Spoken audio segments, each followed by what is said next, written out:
বর্তমান বাংলাদেশের যুব সমাজ বলতে আপনি যাদেরকে দেখবেন তাদের অধিকাংশ মানুষ এখন শুধুমাত্র ফ্রি ফায়ার নামক একটি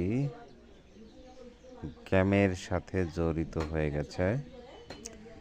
তারা এখন এমন একটি পর্যায়ে আছে যে কোনো ধরনের কাজ তাদের আর ভালো লাগে না, শুধুমাত্র গেমের প্রতি আসক্তি তাদেরকে এমন এক পর্যায়ে নিয়ে যাচ্ছে যা থেকে কোনো দিন বেরিয়ে আসা সম্ভব নয়। তাই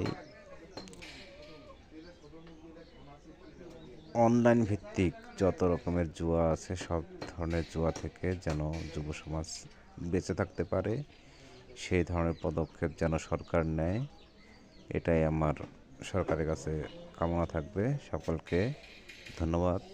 আসসালামু আলাইকুম।